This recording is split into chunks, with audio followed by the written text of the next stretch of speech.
Your commentator is Joe O'Brien.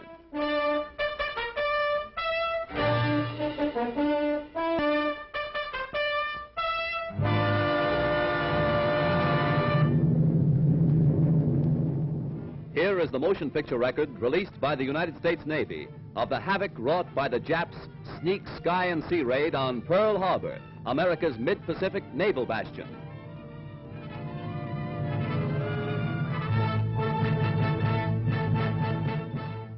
On December 7th, 1941, Japan, like its infamous Axis partners, struck first and declared war afterwards. Costly to our Navy was the loss of war vessels, airplanes, and equipment, but more costly to Japan was the effectiveness of its foul attack in immediately unifying America in its determination to fight and win the war thrust upon it, and to win the peace that will follow. The Japs copied their German masters in striking hard at airfields. Hickam Field, northwest of Honolulu, and the Ford Island Naval Plane Base were the first objectives of Japan's treachery. Scores of planes were bruised and battered by the Japs' aerial bombs. Many of these were demolished beyond repair. Direct hits were scored on hangars, and these were badly shattered. Equipment and airplane supplies were reduced to smoldering ruins. Here at the Naval Air Station is grim and positive evidence of Jap treachery. Here foul blows were struck, while Jap diplomats were talking peace in Washington. America lost 3 destroyers. Here are seen the United States destroyers Downs and Shaw as they rest on the bottom of Pearl Harbor with decks awash after Jap bombers make direct hits on their decks. First to feel the sting of Japanese steel are the USS Oklahoma and Utah, the latter a 33-year-old target ship. Accurate hits by the enemy bombers make short work of these 2 naval bulwarks. Now, with their keels practically out of water, they lie helpless wrecks and a sad reminder of cowardly strategy. To make possible a surprise attack within Pearl Harbor, the Japs built 2-man submarines to enable them to fire sneak blows within waters that are narrow and tortuous.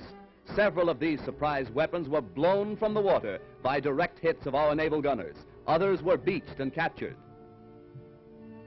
While sky and sea fire was still raging, salvage crews inspected our naval craft to estimate what may be saved. Before the din of bursting bombs had been silenced, preparations were underway to salvage these 2 warships. At low tide, the huge propeller of the Oklahoma, stilled by the enemy, was high above water. It is believed that the small 2-man Jap submarines carrying dual torpedo tubes were responsible for these 2 losses to our Pacific fleet.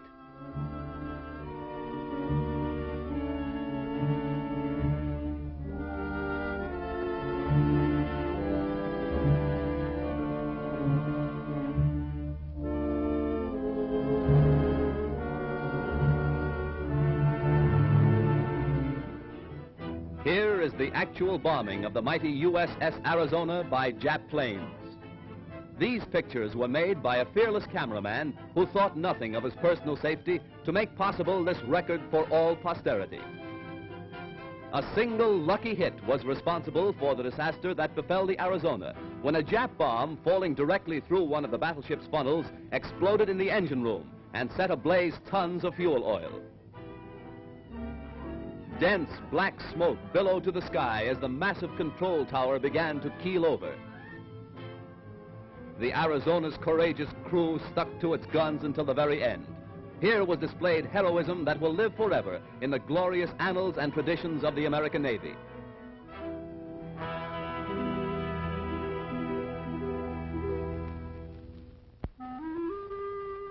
The once mighty Arizona now rests on Pearl Harbor's muddy bottom, a pitiful relic of its former self, a grim monument to the treachery of Japan. The once mighty dreadnought's armor plate is twisted and torn, but the great battleship's control tower still stands, a defiant beacon that in days to come will cast its shadow upon Nippon's very shores. At Pearl Harbor, at Hickam Field, in the bomb-pocked streets of Honolulu, ever is written history. History with a tragic, treacherous pen. History that 130 million Americans will never forget.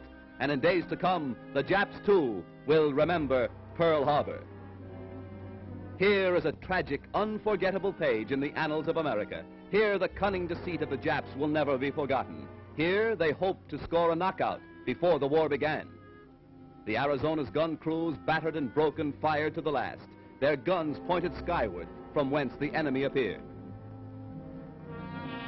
The Jap sneak blow cost hundreds of military and civilian lives. The treacherous attack cost our Pacific Fleet 2 battleships outright, another capsized, the loss of 3 destroyers and a mine layer.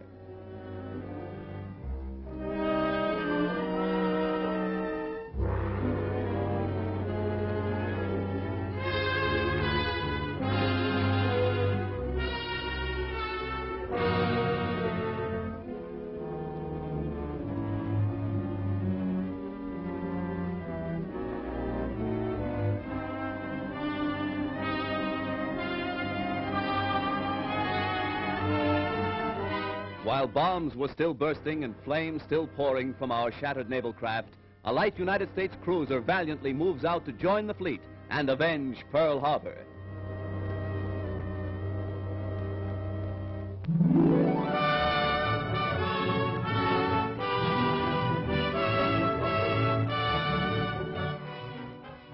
June 3rd, 1935. The Normandie, $60 million luxury liner, comes to America on its maiden crossing of the Atlantic, an event that occasioned a marine demonstration that will live in history. Whistles blew and sirens shrieked a mighty welcome to the new Queen of the Seas. The famed skyline of America's greatest city formed a fitting background for America's greeting to one of the most stately ships that ever crossed the Atlantic. 6 years later, shortly after the United States entered the war, the Normandie was seized and placed under naval guard. Hundreds of civilian workers were put aboard the Normandie, renamed the USS Lafayette, to strip the vessel of its costly furnishings and to prepare it for war duty as a United States transport. February 9th, 1942, the Normandie afire. A fatal tragedy to the big luxury liner and to America. As the flames rapidly spread to devastating fury, workers madly scrambled to safety, while fireboats and fire engines poured tons of water into the stricken vessel. All fire doors, vertical and horizontal, were closed to protect the ship's vitals from the flames, but this was all in vain. Dense clouds of thick, acrid smoke billowed far out over Manhattan, casting a mucky pall over Midtown and downtown New York. While the blaze was at its height, hundreds of doctors, nurses, and first aid workers were rushed to the scene to remove the wounded and to administer first aid to scores overcome in their efforts to stem the fury of the spreading flames. Millions stood in awe when the Normandie first reached America on its triumphant maiden voyage. Again, millions line the New York and New Jersey shores to sadly observe the passing of the doomed and ill-fated ship. Rear Admiral Adolphus Andrews, Commandant of the 3rd Naval District, ordered all hands ashore to save the lives of those who were heroically battling to keep the huge liner upright. Hour after hour, tons of water were pumped into the Normandie, causing a bad list to port, as strong hawsers snapped and tugs strove to push the giant vessel close to the wharf.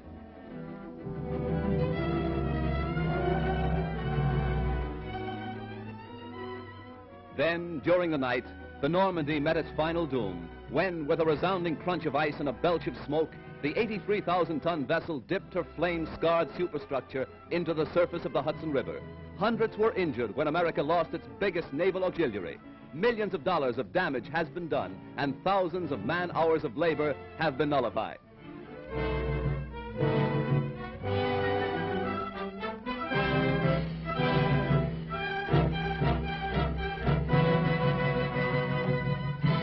Accident or sabotage, the world may never know. But the fate of the luxury liner Normandie, rechristened the USS Lafayette, is one of the major catastrophes of our day.